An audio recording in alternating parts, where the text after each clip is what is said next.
Oke, jadi syarat yang kemudian diberlakukan salah satunya yaitu syarat untuk vaksinasi booster COVID-19. Ini implementasinya seperti apa di lapangan, kemudian bagaimana nanti pemantauan ataupun pengawasan dan stok atau ketersediaan vaksin seperti apa. Kita akan langsung bahas hal ini bersama dengan dua orang narasumber yang sudah bergabung bersama kami pagi hari ini. Ada Pak Tri Yunis Miko selaku epidemiolog dan juga Dr. Siti Nadia selaku jubir vaksinasi COVID-19 Kemenkes Republik Indonesia. Tapi sebelum kami menuju ke dua orang narasumber, kita simak terlebih dahulu ya pernyataan yang akan disampaikan oleh Presiden Republik Indonesia Joko Widodo.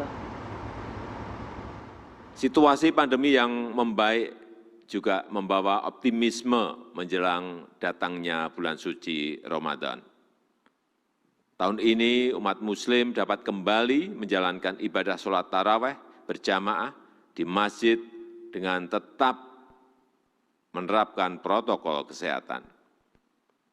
Bagi masyarakat yang ingin melakukan mudik lebaran juga dipersilahkan, juga diperbolehkan. Dengan syarat sudah mendapatkan 2 kali vaksin dan 1 kali booster, serta tetap menerapkan protokol kesehatan yang ketat. Namun, untuk pejabat dan pegawai pemerintah, kita masih melarang untuk melakukan buka puasa bersama dan juga open house. Semoga tren yang semakin membaik ini dapat kita pertahankan. Saya minta kita semuanya tetap menjalankan protokol kesehatan, disiplin menggunakan masker, rajin mencuci tangan, dan menjaga jarak.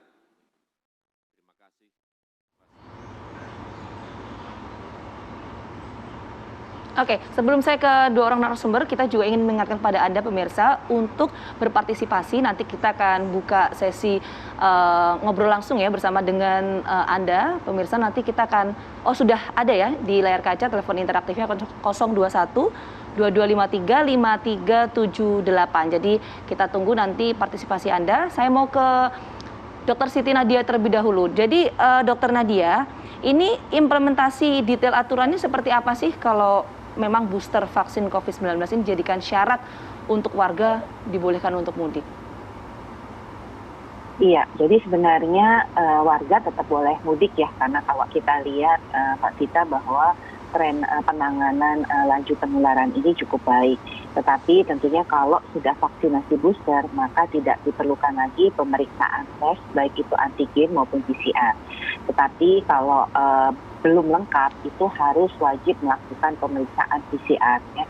Tapi kemudian kalau vaksinasinya itu baru 2 dosis, maka dalam melakukan perjalanan tetap harus dilakukan pemeriksaan antigen ya. Kalau saat ini kan kita tahu bahwa yang sudah 2 dosis itu tidak perlu lagi melakukan pemeriksaan antigen ataupun PCR. Tapi untuk mengantisipasi, kita tahu pada saat Idul Fitri itu akan terjadi pergerakan kurang lebih 31 juta masyarakat, maka proteksi vaksinasi itu menjadi sangat penting. Oleh karena itu, pada kondisi tersebut mengantisipasi hal-hal yang berpotensi terjadinya peningkatan kasus dan dalam rangka kita terus menekan laju penularan, maka kebijakan untuk menjelang bulan Ramadan dan Hari Raya Idul Fitri ini kita lakukan kembali pemeriksaan khusus untuk yang belum divaksin ataupun baru mendapatkan vaksinasi dosis kedua secara lengkap. Oke, kalau memang booster menjadi syarat begitu, Dokter Nadia, capaian vaksinasi 2 dosisnya apakah memang sudah mencukupi, Dok? Ya, kalau kita lihat kemarin kita menargetkan ya kalau per hari laju penyuntikan kita itu bisa 750.000 per hari, maka di akhir April 70% masyarakat kita itu akan sudah mendapatkan vaksinasi. Di sisi lain kalau kita lihat per 23 Maret tentunya jumlah orang yang mendapatkan vaksinasi dosis pertama itu sudah 195 juta dan yang mendapatkan dosis kedua itu 156 juta.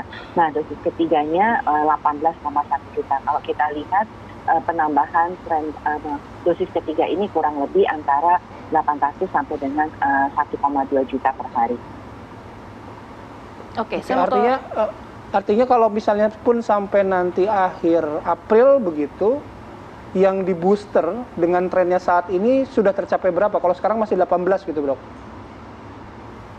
Iya, kita berharap setidaknya nanti vaksinasi booster itu pada akhir April sekitar 30% sampai dengan 40% sudah bisa tercapai.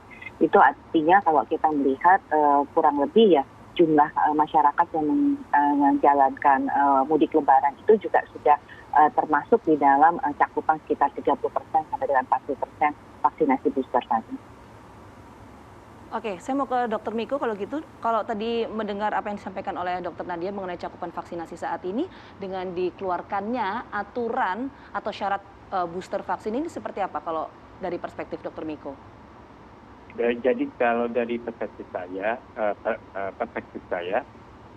vaksinasi tidak bisa diwajibkan karena tidak ada dasar hukum baik itu internasional maupun nasional yang mewajibkan vaksinasi bagi warga Indonesia.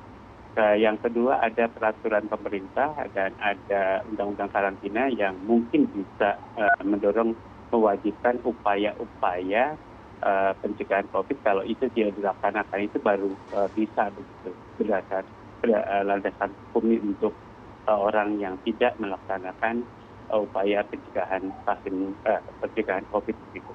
Nah, menurut saya mewajibkan ini dalam tanda kutip tidak mewajibkan sebenarnya. Artinya Indonesia menyarankan harusnya. Jadi dengan perkataan Presiden tadi kita tahu bahwa Presiden mewajibkan dengan perkataan ya, bukan undang-undang. Kemudian di situ artinya Presiden sangat mengharapkan bahwa vaksinasi booster harus dilakukan atau vaksinasi di Indonesia dalam upaya penanggulangan COVID harus baik begitu. Nah, di sini kelihatan bahwa booster itu cakupannya itu masih terlihat tadi kalau dalam juta itu besar ya, tapi dalam persen itu kecil. Dan juga vaksin dosis kedua itu ya cukup besar karena targetnya adalah 200 jutaan, kemudian baru dicapai 150 jutaan. Begitu berarti itu sampai 75% ada dosis kedua. Nah, jadi menurut saya pemerintah nggak perlu mewajibkan atau dan melarang orang mudik itu nggak ada dalam peraturannya. Nggak boleh karena itu hak asasi manusia. Jadi menurut saya harusnya pemerintah mengajarkan dengan benar masyarakat Indonesia.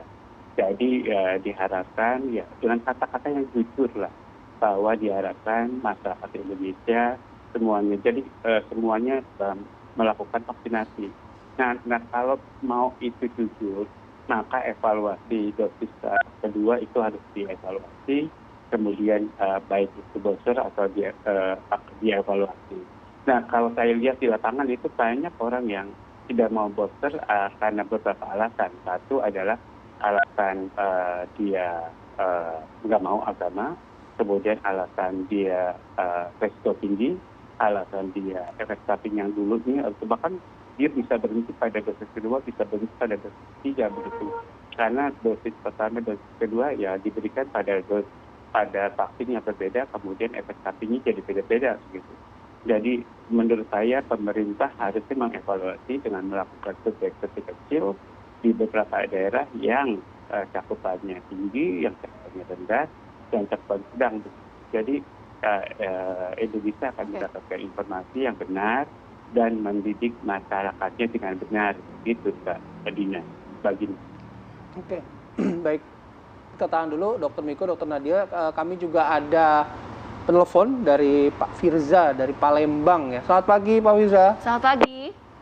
Selamat pagi, Mas Bayu. Baik, Pak Firza, apa yang ingin disampaikan atau ingin ditanyakan mengenai tema kita pagi hari ini? Menyampaikan khususnya mungkin ke Dr. Nadia ya, mungkin bisa disampaikan ke pemerintah.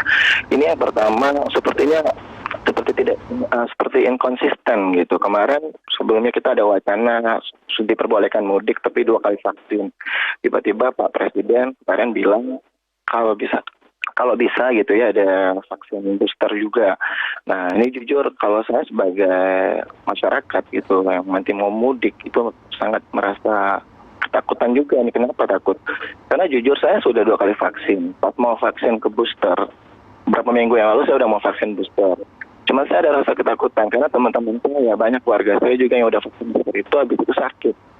Saya ini aktivitas cukup padat. Jadi kalau seandainya saya vaksin booster, saya takut gitu. Nanti saya vaksin booster, saya ada demam atau berapa hari gitu. Jadi saya merasa takut aja kalau mau vaksin booster untuk saat ini karena masih banyak aktivitas yang nggak bisa saya lewatkan. Oke, baik. Pak Firza. Terus satu lagi nih, saya setuju dengan Pak Miko ya.